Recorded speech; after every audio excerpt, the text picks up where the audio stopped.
Bismillahirrahmanirrahim. Assalamualaikum warahmatullahi wabarakatuh. Alhamdulillah bertemu lagi kita pada hari ini bagi meneruskan pelajaran yang seterusnya adalah tafsir Al-Quran dan hadis. Untuk hari ini kita akan masuk tajuk yang pertama, tajuk hadis yang pertama dalam muka surat 27 sampai 30. Okey, itu adalah tajuk hadis yang pertama bagi darjah 4.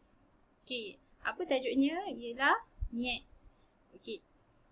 Masing-masing boleh rujuk muka surat 27 hingga 30. Okey. Hadis yang pertama dalam buku hadis ini. Okey, bismillahirrahmanirrahim.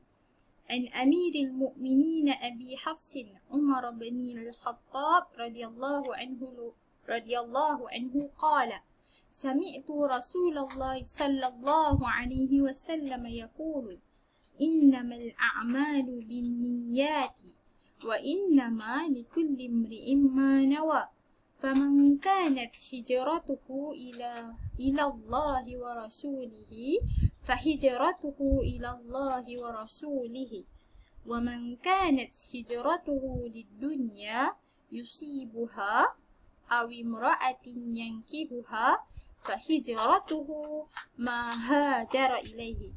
Riwayat Al-Bukhari dan Muslim. Artinya apa? Daripada Amirul Mukminin Abi Hafsin Umar bin Al-Khattab radhiyallahu anhu berkata, saya mendengar Rasulullah sallallahu alaihi wasallam bersabda bahawa sesungguhnya setiap amalan itu adalah dengan niat. Dan sesungguhnya setiap orang akan mendapat pahala berdasarkan apa yang diniatkan. Barang siapa yang berhijrah kerana Allah dan Rasulnya, maka hijrahnya itu adalah kepada Allah dan Rasulnya. Barang siapa yang berhijrah kerana untuk mendapat ganjaran dunia atau kerana wanita yang mahu dikahwininya, maka hijrahnya itu adalah kepada apa yang diniatkannya. Okey, innamal a'malu binniyat. Okey, Ustazah yakin dan percaya mungkin ada setengah awak pernah dengar hadis ni. Setiap amalan itu mesti berdasarkan dengan apa yang kita niatkan. Okey, huraian daripada hadis ini. Okey, hadis ini telah disabdakan oleh Nabi Muhammad sallallahu alaihi wasallam ketika peristiwa hijrah. Okey, apa itu hijrah? Hijrah tu apa? Awak boleh tengok muka surat 28 dekat glosari tepi tu. Hijrah ni ada pengertian dari segi bahasa dan istilah. Okey. Dan saya yakin dan percaya dekat sirah pun ada kan perkataan hijrah ni, maksud dia berserta dengan huraian dia. Okey, seterusnya daripada hadis yang telah Ustazah bacakan tadi, okey, dia cerita tentang apa? Seorang lelaki berpindah dari Mekah ke Madinah demi semata-mata kerana mengahwini seorang wanita yang bernama Ummu Qais. Dan tidak berhijrah dengan sebab Islam. Okey.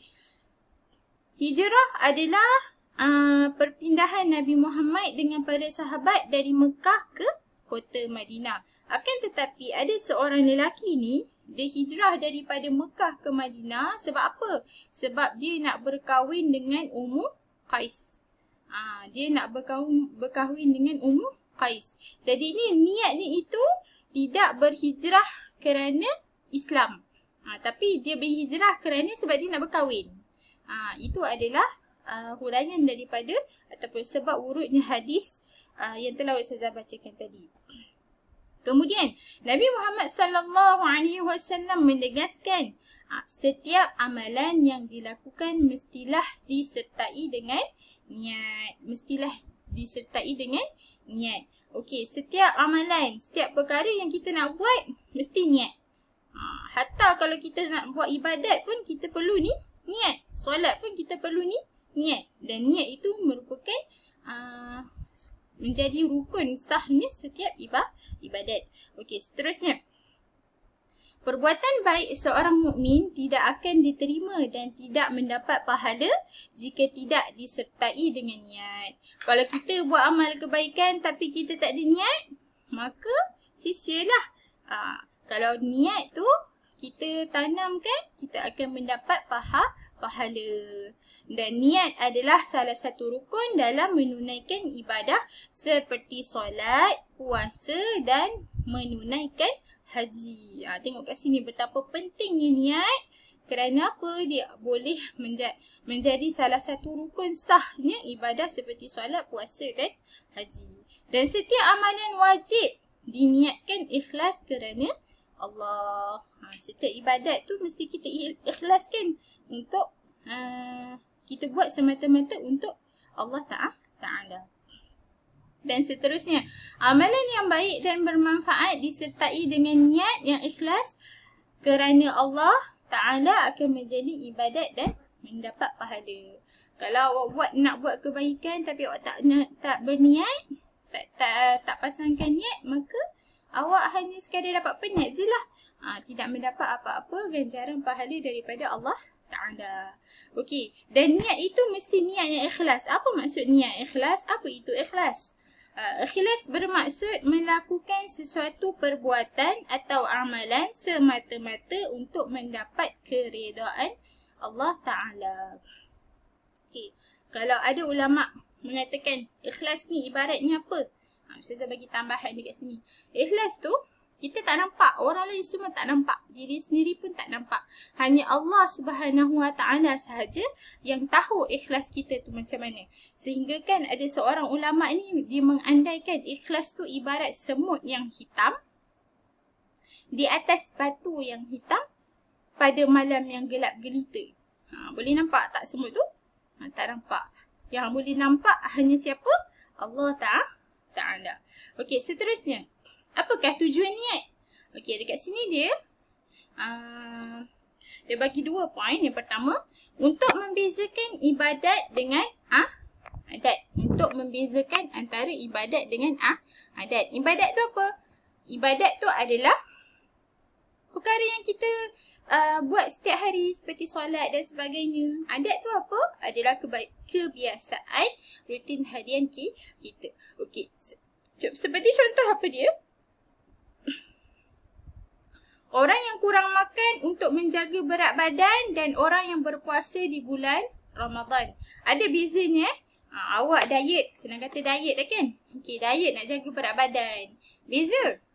Awak niat untuk berat badan tak dapat apa-apa lah kan? Tapi kalau dia berniat puasa di bulan Ramadan, maka dia akan mendapat ganjaran pahala. Itu yang pertama. Yang kedua, untuk membezakan suatu ibadah berbeza dengan ibadah yang lain. Contohnya, niat melakukan puasa qada dan niat melakukan puasa sunat. Okay, kalau kita niat melakukan puasa qada tu, kita tak boleh nak batalkan nak batalkan puasa secara sengaja. Tapi kalau puasa sunat, kalau terbatal pun tak mengapa. Kalau qada ni kena buat macam puasa wajib lah. Okey, seterusnya. Pengertian ikhlas. Yang ni Ustazah ambil dekat minta maaf. Kat sini adalah bukan pengertian ikhlas. Ini adalah pengertian niat. Nanti awak rujuk muka surat 28. Pengertian niat. Okey, apa maksud pengertian niat pada bahasa? Iaitu keinginan atau tujuan. Okey, nak buat apa? Niat untuk buat apa? Amal kebaikan. Niat nak dapat redha Allah. Nak dapat redha ibu dan ayah. Okey. Dari segi istilah, apa maksud niat? Keinginan seseorang dalam hatinya untuk melakukan sesuatu pekerjaan untuk mencari keredaan Allah. Niat mesti terletaknya dalam hati. Okey, seterusnya. Arti perkataan, okey, sama juga seperti tafsir. Hadis juga ada arti perkataan. Perkataan mesti terdengar arti dia. Yang pertama, saya bacakan dia. Awak kena hafal ni. Al-a'malu, setiap amalan itu. Binniyati adalah dengan niat. Wa innama, dan sesungguhnya. Likulli mri'in, bagi setiap orang. ma nawa, apa yang diniatkan. Hijratuhu ilallahi wa rasulih, hijrah kepada Allah dan Rasulnya, di dunia, kerana dunia, imra'atin yankihuha, perempuan yang ingin dikahwininya. Ambil yang senang-senang je untuk hafal. Okey, pengajaran daripada hadis ini. Okey, yang pertamanya, apa yang pengajaran kita boleh dapat? Setiap amalan hendaklah disertakan dengan niat yang ikhlas kerana Allah. Yang kedua, niat merupakan rukun dalam melakukan ibadah. Tidak sah ibadah tanpa niat. Macam Ustazah terangkan tadi. Orang yang berniat untuk melakukan amal kebaikan akan diberi pahala oleh Allah. Dan yang seterusnya, amalan yang dilakukan dengan perasaan riak tidak akan mendapat apa-apa ganjaran daripada Allah. Riak ni apa? Okey, awak boleh tengok surat 30. Riak tu dia bagi pengertian riak kat situ. Mempamerkan atau menunjuk-nunjuk amalannya yang baik dengan tujuan supaya dipuji, diberi pangkat, harta atau sebagainya. Bangga diri. Aku dapat jawatan tinggi.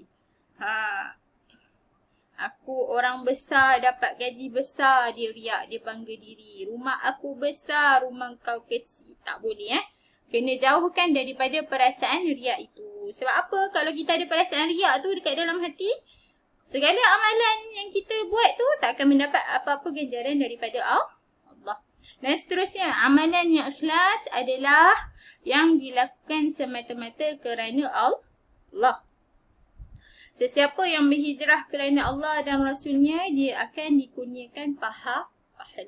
Setiap niat yang kita niatkan itu, mestilah apa? Mestilah kita sandarkan buat sesuatu perkara kerana Allah Ta'ala. Okey, cukup sekadar itu sahaja.